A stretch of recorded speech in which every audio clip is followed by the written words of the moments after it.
Welcome everybody here to talk some Dolphins football. As if it couldn't get any freaking worse, the Dolphins lose 31-6 to the Cleveland freaking Browns of all teams. And Dylan Gabriel. Join with me is Jacoby, as always. Jacoby, I know this is getting repetitive here, but I mean we got to talk about it. Like, what are your takeaways after seeing that performance and that loss to Cleveland?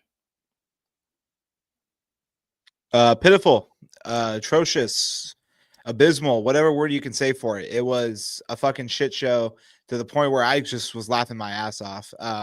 The same shit we're seeing all year long, especially with the stupid fucking penalties, bro. Like, the type of penalties like when they're getting fouled after the play. Like this team is so clocked out, man. And same shit. Like we finally saw Mike. I will say this: I finally saw Mike McDaniel put his fucking foot down and make some changes, which I was fucking pumped about. But there's really no words for me, man. Like that was embarrassing and just a complete layover and die kind of game for Miami. And the fact that no changes have been made this week is mind-boggling. Yeah, man, I'm with you, bro. Like you finally got to see Mike McDaniel finally put his foot down a little bit, right? He took Tua out of the game, even though it was pretty late. He stood on business in the press conference, was like, okay, finally, you're starting to see some of that. It's a little bit too late, but at least we're seeing it, man. But I mean, you talk about the penalties. Like the penalties were just ridiculous. I mean, you were talking about it with me earlier. We were texting about Jonah Savaianaya. That dude looks absolutely terrible. And it's a damn shame that Chris Grier, yet again, traded up and gave up assets to get a lineman in the second round and failed. He did that earlier, getting Liam Eichenberg, giving up picks to, draft him early in the second round. And he did the same thing with Jonah. Two absolute whiffs. And it's disgusting, man. I mean, we're both out on Chris Grier at this point, right? I mean, I've been out on this motherfucker for 2 to 3 years. Like yeah. The fact that this dude still has a job is absolutely insane. I have no words for it. Like there's no explanation for me that will make me understand how this guy has a job and how he is the longest tenured current GM in the NFL. I have no fucking words for it. It makes no sense to me. Bro, let me ask you this, man, because I'm looking at other teams, right? I'm looking at other teams that were kind of in a worse situation than we were in 2023. And we're seeing those teams literally just flip their own script and be way better than us. I'm talking about Denver Broncos. They were a laughingstock. We put up 70 on them. They had Russell Wilson under contract as well with that big salary. Like, how could they get out of this? And look how they flip things around. And I'm sure there's plenty of other teams. So it's like, what exactly is the issue? Is it like, how do we fix this damn narrative? And how do we fix how do we get the Dolphins to a point where this Dolphin fan base deserves? I mean, if you're talking about where you go from this moment right now, is you got to blow it up completely and start from scratch with a new general manager and a new head coach and pick a direction and stick with it. And if that direction is win now, then don't even bother. You might just write it out with the core you have. But this core has in my opinion, has no hope, no direction, no sense of urgency, no desire to go out there to try to win and put together something competitive and sustainable. And for as much as we're over Chris Grier right now, all the headlines are like Stephen Ross is not ready to do this. Ross is not ready to make the call. Ross is not ready to fire McDaniel. Ross is not ready. Like Ross. So what the fuck is the point of Chris Grier then if Ross is calling the shots?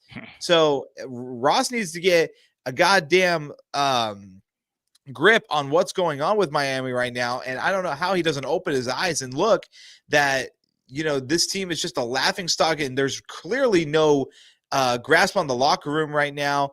And there's clearly I'm going to quote Mike McDaniel from last year. There's a big disconnect with this team from practice and games, if these practices are so damn hard, so damn competitive, so damn hard working, like the players talk about, then there's a major disconnect going on. But to pretty much summarize my answer and to say where you go from here, you got to blow this up and start from scratch. Just accept reality and accept the fact.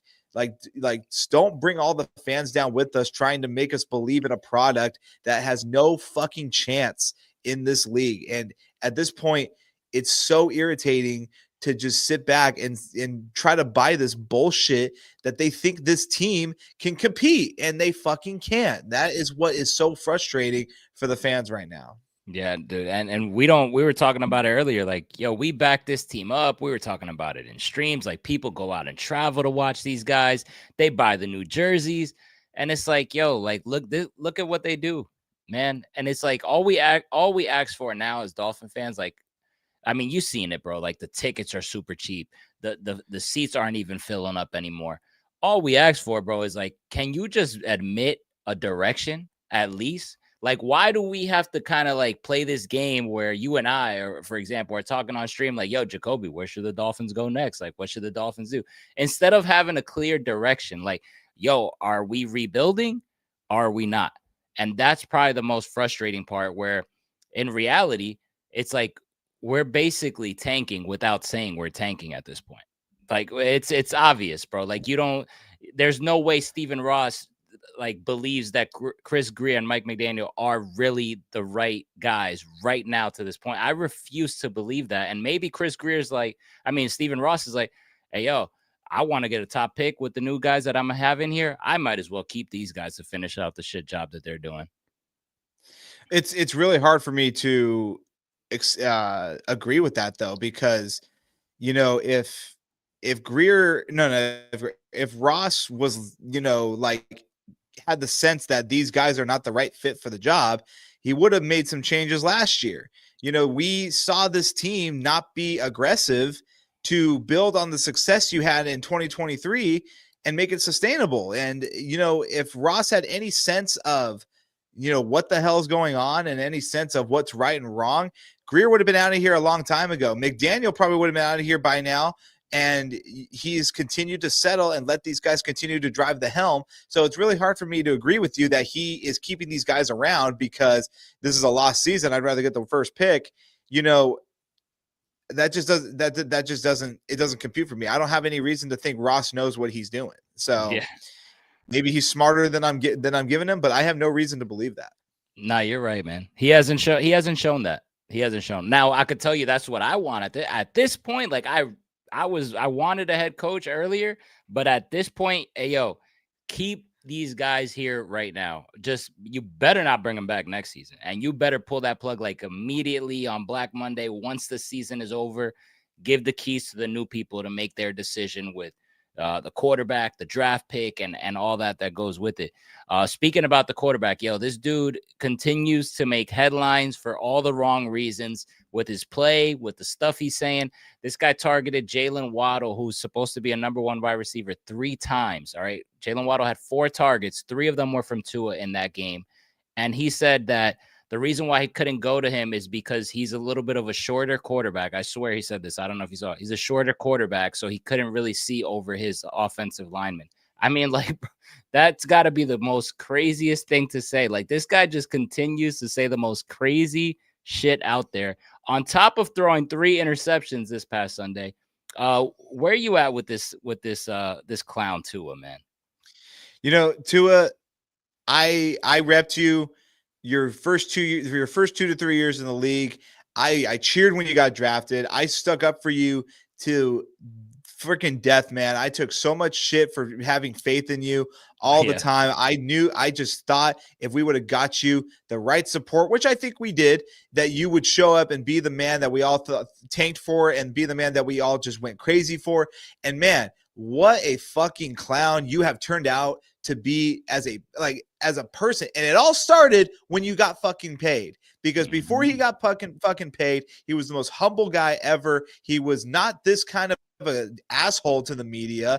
And, he would always take, he took a lot more accountability until he got paid.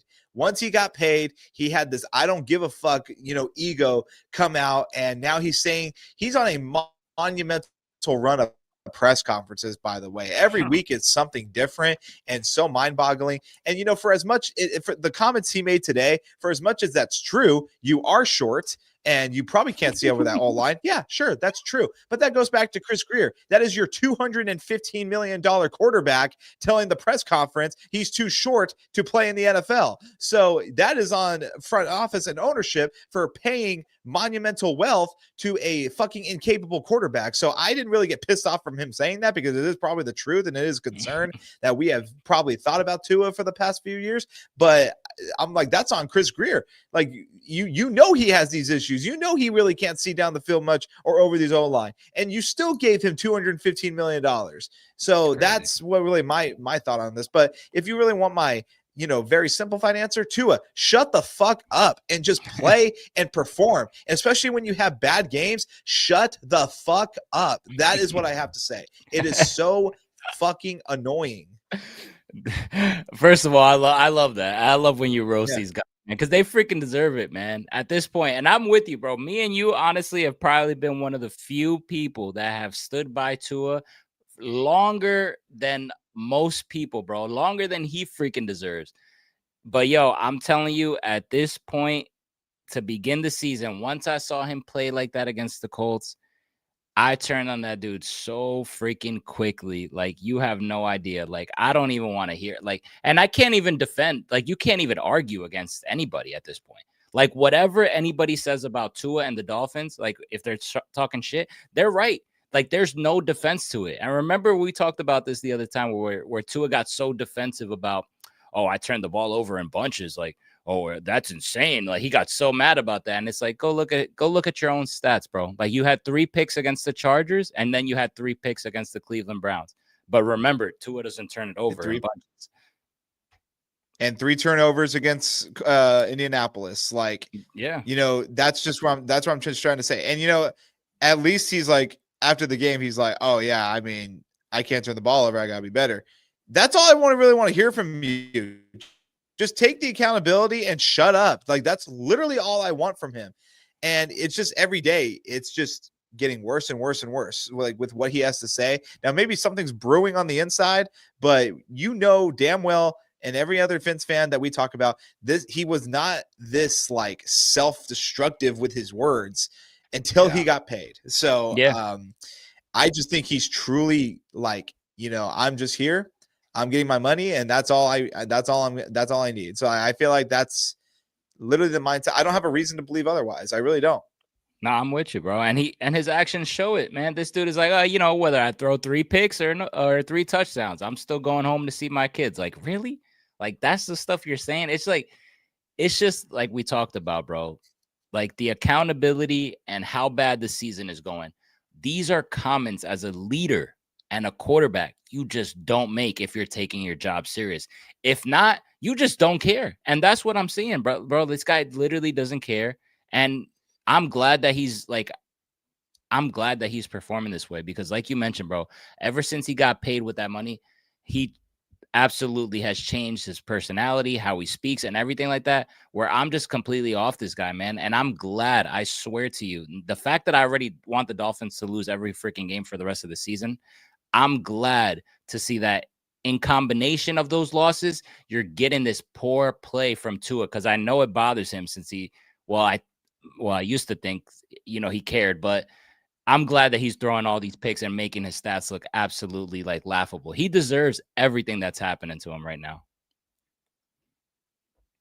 Yeah, I couldn't agree more. If he would, for me, it's just like if his ego wasn't so high and he's struggling and he accepts it, that makes him much more respectable. But it's at a point now where it's just, you're gonna play like that, and you're gonna come out and throw your team under the bus, or not take any accountability, or just say like, it is what it is. Like, that's what makes it so frustrating. So that's, really where I'm at. And I told you, it's hard for me to think that the atrocious play from the O, even though the O-line is not good, but it's hard for me to believe like how atrocious the effort was from the O-line this week was not a coincidence from him just shit talking his teammates all week. So you can't convince me. Like I truly feel like some of these players have had it with him, and that's just my opinion.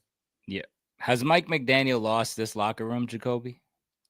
I think so. I don't think I don't even think he's truly had a grip on the locker room. I kind of think I know I'm dead ass. Like I truly feel like he's just been that lackadaisical, fun, goofy coach that players just walk all over, do whatever they want in the locker room, and probably chuckle when he talks and probably talk over him when he talks. Like I don't truly think he ever installed any fire into this locker room. I really don't.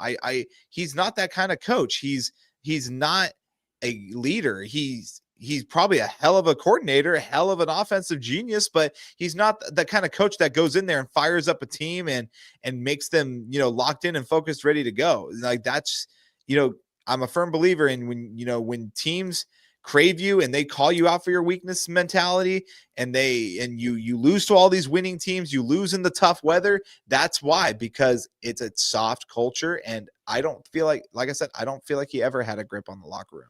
Yeah, I don't think there's any argument I have there, man. Like I definitely think he's lost it for sure. And just like you mentioned, man, like I'm at a point where I don't even think he's a good offensive coordinator. I mean, seeing the play calls that he does and him like not sticking to runs, I'm like, I would not want him as an offensive coordinator. But there's certain people, like you mentioned, like they're just good in what they're good at and not good at being head coaches. Like Brian Flores is one. Hell, Robert Saleh one. I mean, that guy cooks up a hell of a defense, but he cannot lead a team as far as a head coach.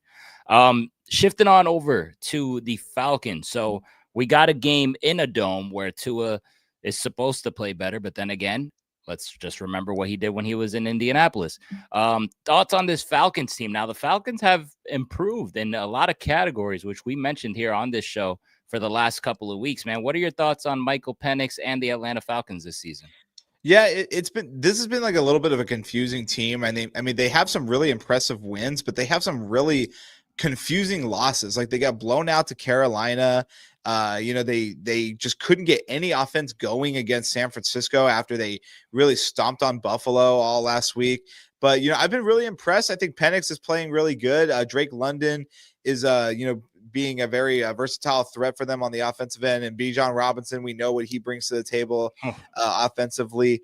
I think they are trending in the right direction, but I think they've had some weird hiccups this year that has just been pretty confusing. But really like what I see out of them for sure. Yeah, I have the same exact thought, man. Like some of their wins, you look at them and it's like, damn, Atlanta played like that. And then when they beat Buffalo, like you've seen the glimpses of what the Atlanta Falcons can be. But then it seems like they always run into this issue where it's just inconsistent play throughout the last, ever since I can remember. I mean, that's always been the Atlanta Falcons where they have some impressive wins in these type of seasons that they have. And then they just also choke in weird ways, or then they lose it. They don't play up to the standard consistently. But like you mentioned, man, Penix does look good. Drake London, awesome. Bijan Robinson, I mean, that dude is freaking unbelievable. But what's been the most noteworthy to me is the Atlanta Falcons have an identity on defense, and that's something that is definitely something that they can build off. But they just need that offensive consistency, in my opinion. Bijan Robinson, how many yards does he get against the Dolphins this weekend? Yeah, I think Bijan is going to have himself quite a game. He's going to be one of my favorite starts this week for fantasy. But I think he's going to definitely have over 100 yards. But we'll see what else happens. But he had kind of a weird game against like Carolina. He was pretty much a non-factor, and that's what I'm saying. Like they have these weird moments where they can't really string together anything. Had a good game against San Francisco, but San Francisco does what they do and luck out all the time. So we'll see what happens, but I expect them to have a huge game. Game. Okay, with that being said, man, 3 keys for the Dolphins to win this game. What will they be in your opinion? Yeah, my first key is going to be you versus the world. I'm going to be like, this is rock bottom right now. You have no really sight of hope, really no inspiration on the field. You guys have to come out and battle not just the noise from the outside, but one of the loudest stadiums in the NFL. So you need to come out and make a damn statement and play some inspiring football. I know it's not really a detailed key, but for me right now is all eyes are on you in a laughing way. You need to come out and play with some damn heart. And that I wanted to make that a very important key because it was just not inspiring or even fun to watch on Sunday. So that's my first key. My second key is you're going to have to contain Bijan if you're going to want to stand a chance at all in this game. You're going to have to take him out of the passing game. I think you could let him have his success on the run, but if you take him out of the passing game as well, because you're already going to have your hands full with Kyle Pitts and Drake London, I think you can have a better chance to sustain a victory, but you cannot let Bijan be a dual threat. So that's going to be my second one is containing Bijan. And my third one is get to Penix early. Okay. You get to him early, you get him settled and out of whack. That's kind of where it goes south for him. If he doesn't have strong starts, he has a strong time, has a tough time to usually recover. So I think if you get to Penix early, make him feel all settled, make him throw off balance, you can get that offense a little out of whack and hopefully take advantage. But those are my three keys. And I think this is a big game. I really do. You 1-6, you're like, whoa, big game. Yes, I do. I think this is a big game. You're approaching the halfway point of the season and you're playing in one of the biggest, loudest environments in the NFL. So I'm really intrigued to see how this team's going to respond. I love those three keys, man. I think they're absolutely spot on. My number one key would probably be, contain Bijan Robinson, like you mentioned, like the most that you can. This guy can catch out of the backfield. You've been giving up running yards to just anybody pretty much over 150. Like whoever wants it pretty much can do whatever they want. But can you at least put up a fight? Like, every team knows that they can run against you. You know that coming into this game. How will you respond? I want to see who the hell is going to show some fight. Who is going to show me something that it's like, wow, this dude really cares. Because at this point, I don't think anybody cares. And that honestly freaking sucks because we, the fans, care whether we want to lose. Like, I want the team to ultimately lose. But while losing, I want to see people like not just give up. Like, I want to see like, all right, who's the one guy that I actually wouldn't mind having here next year? I want to see that. Containing the running game as best as you can. Who can show me some type of effort will make me feel better. Key number 2 is Tua limiting his turnovers. I mean, that's back-to-back games with 3 interceptions. You cannot just be turning the football over, especially for pick sixes or right there, like right shy of the goal. It could have been 2 pick sixes last week. You just can't have that happen. And then my third key, man, is honestly Devon Achane, the only bright spot of this football team. Get him involved. Don't shy away from it, man. Like, if he has the hot hand, absolutely feed him in different ways. That's what they're going to do with Bijan. Match that same thing with Devon Achane. And that, I think, like you mentioned, bro, I think this is a big game. You got the trade deadline looming. People, you're on the hottest seat ever. Like, everybody on this team is on the hottest seat ever. How will the Dolphins respond? It'll be very telling now that you don't have any excuse about weather. You're playing in a dome. You're on a losing streak from hell. Your jobs are all being called for. Before it was just Mike McDaniel. Now people are looking at Anthony Weaver, Tua, like at Bradley Chubb, Jalen Phillips, everybody. So I think this is an absolutely huge game to see if this team, who the hell has some fight in them, pretty much. Yep. I mean, are there jobs on the line? Is everybody's seat the hottest it's ever been? It's hard for me to believe that. It really is. Yeah. I feel like if seats were hot, they would have been gone by now. I feel like they're probably getting warm now, like for how fast things are progressing with things are going. I don't know. It's hard for me to believe, but I think those are solid keys. Yeah, man. And that to me, it's like half keys and half things I want to see. Like I mentioned, I want the team to lose, but I want somebody to show me something to give me a little bit of resistance where I'll be hesitant to want to see a guy go. Because I mentioned last week, anybody could go. You gave me a couple guys that you wanted to stay, and those are good guys, but I want to see it. Like you mentioned Waddle, and I said I was kind of out on Waddle. Then he goes and has a game where he has 1 catch. Like, I don't want to see that. Like, I want Waddle, you to say that, and then I want Waddle to have a big game and me to be like, damn, Jacoby, you're right. I actually would want to keep Waddle. You know what I mean? Like, I want to see somebody care. Like, at least while we lose, going down fighting is inspiring to see as a fan. Like, Yep. you know what I mean? Like, lose in a fight. Remember when I 100% agree. If this team went 1-16, but every single game was close, maybe a one-score game, it'd be very respectable. But yeah. you're getting blown out with multiple turnover games. That's just unacceptable. Yeah, you're getting blown out, multiple turnovers. You're saying crazy stuff in the media. You're smiling with the opponent right after the game. It's disgusting, man. So who is your winner? And if you want to give a score, I think this is going to be a similar repeat to the Browns game. wow, Granted, they're going to be in a dome that might help Miami a little bit because I know the weather was pretty bad in Cleveland, but I think this is going to be a similar result. I think Atlanta's defense is going to be too much to handle for Tua and the Dolphins. And I think we're going to see another Quinn. I was just telling you, it was just really weird to me that Ewers jumped up into the depth chart on game day, and then we see him play. I think it's inching and inching. I think we're going to see another Ewers performance or another Ewers appearance. And I'm going to give the Falcons the win on this one, 31-10.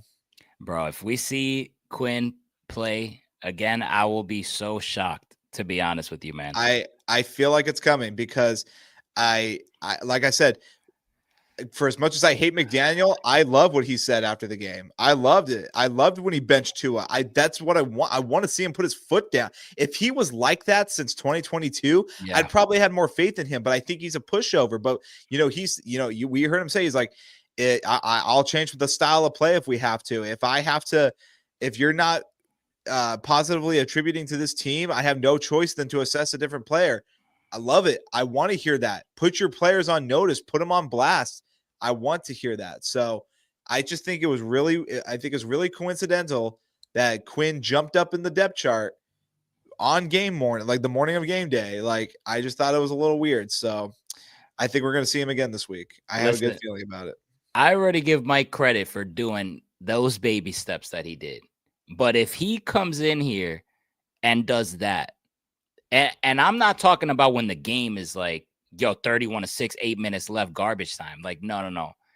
I will give him so much respect. And I want to see if he has the balls to, like, Tua starts this game back-to-back interceptions. You pull him. Like, that would be crazy to me.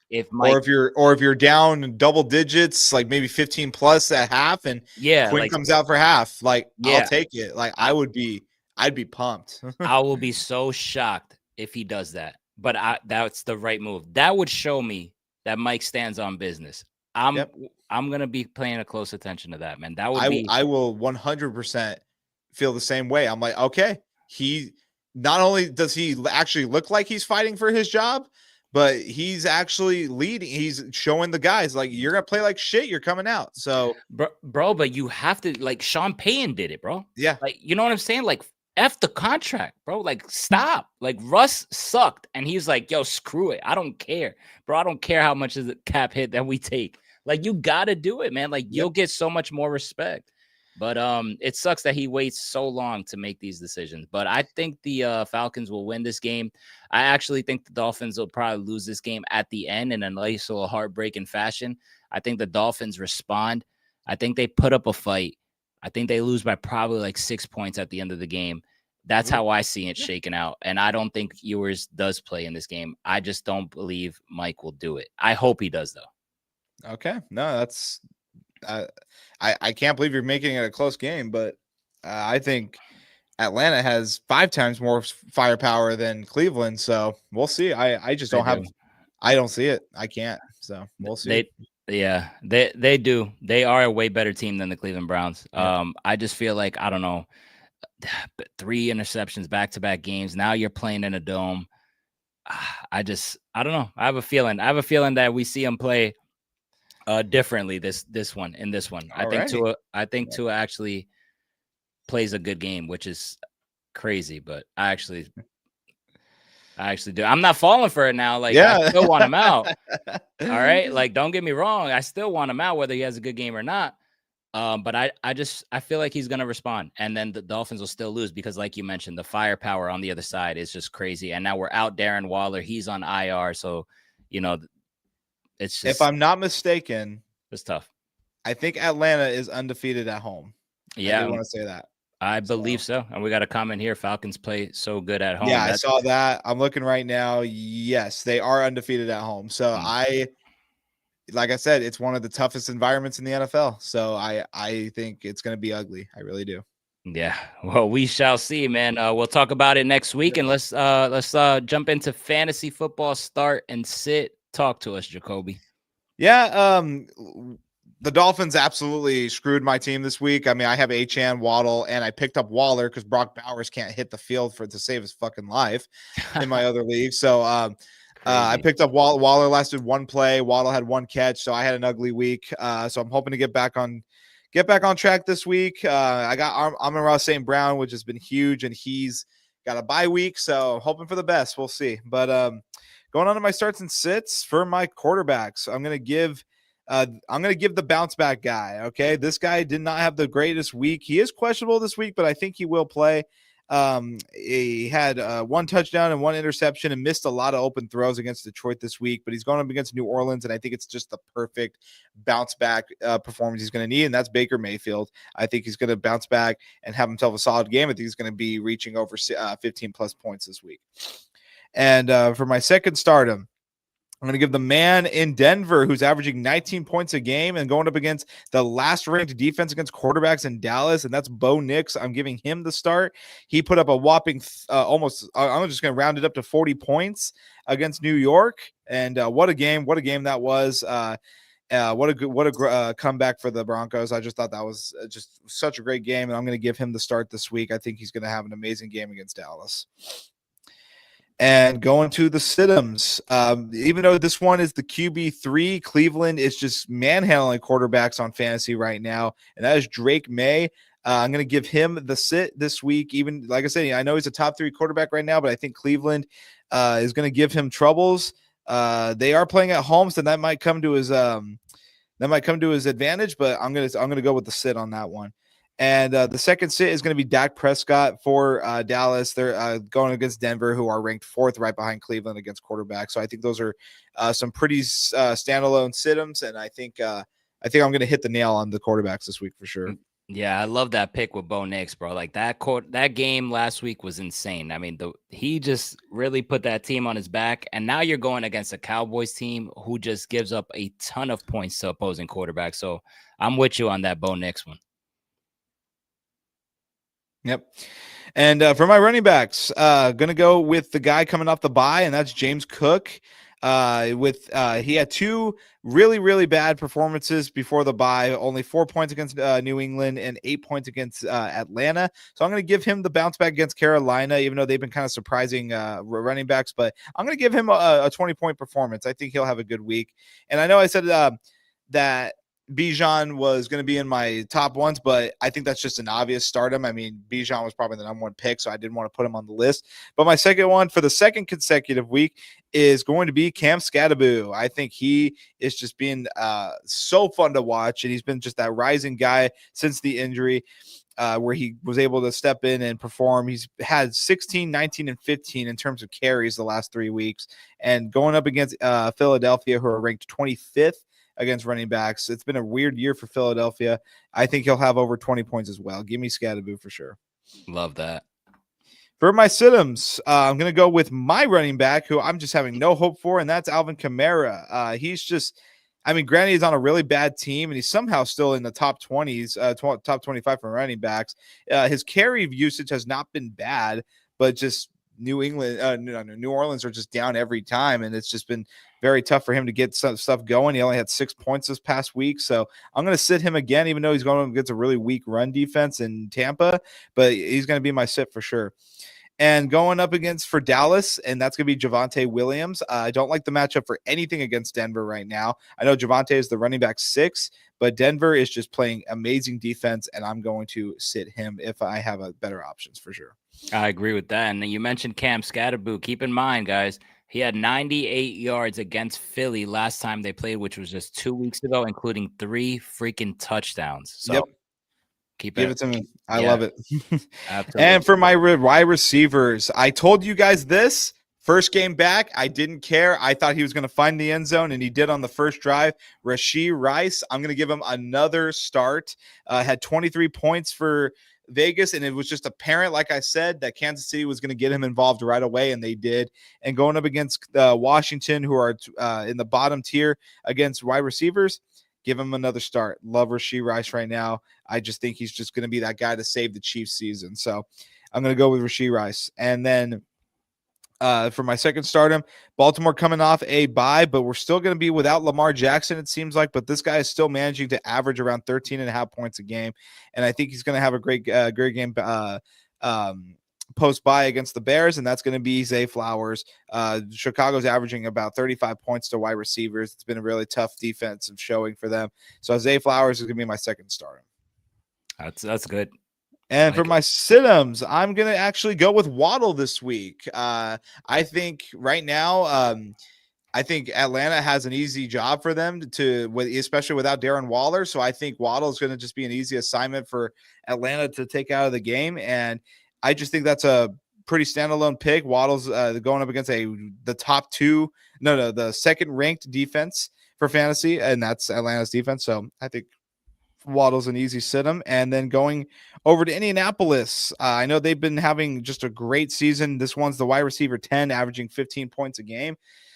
But that's going to be Michael Pittman. I'm going to give him the sit. I know he just had a 20-point performance, but I think over in Tennessee, I think Indianapolis is going to get off to maybe a pretty solid start, especially with Jonathan Taylor. And, Daniel Jones goes to the long game to Allen Pierce more than really Pittman anyway. So I think they'll put that game away early and then focus on the run. So I'm going to put Pittman. I'm going to sit Pittman at better options. And now for my tight ends. The man was back this week, and I told you to sit him this week, last week, and I'm going to tell you to start him this week, and that's George Kittle. I just knew after the hamstring, I thought he was going to be less involved, didn't really get a lot of targets, and I think he's going to get way involved this week with Matt Jones. Now that they had a week to really play with each other and see what's going on, I'm going to put George Kittle as my first stardom against Houston. I think he's going to get involved right away. And then post-bye player, Dalton Kincaid. Josh Allen was definitely hitting him on all cylinders before the bye. He's the tight end 11, even with a bye week in between. 4 of his 5 games, he had over 15 points. So I'm taking Dalton Kincaid for the second stardom. All right. And then for my 2 sit-ems, I'm going to keep this one a little simple. I'm going to go Zach Ertz and TJ Hawkinson, mainly just because don't like the matchups. And I think Zach Ertz is a little banged up, but he's going to play. But right now with the Vikings, they got a really tough matchup with the Chargers, and Hawkinson is the tight end 21. So I think those are just simple sit-ems, and I think it's going to be a solid week. I think it's going to be fun. We're already halfway there. So probably 4 to 3 weeks, maybe 5-6 weeks out from fantasy playoffs already. So yep, we'll see. But I think it's going to be a fun week for sure. And also good news to mention on Zay Flowers. So Lamar Jackson did practice today. Granted, he was a limited participant, so it's something to monitor. But the fact that he returned to the field is definitely inspiring. And honestly, the Ravens have no room for error. So Zay Flowers as a stardom, I am absolutely on board with that. All right, guys, that will wrap up the show. We will be back next week to talk more Dolphins football and more fantasy football. Hit the thumbs up button. Thanks for joining. Subscribe to the channel. Follow me and Jacoby. And let's see if the Dolphins finally win a game. Catch you guys next time.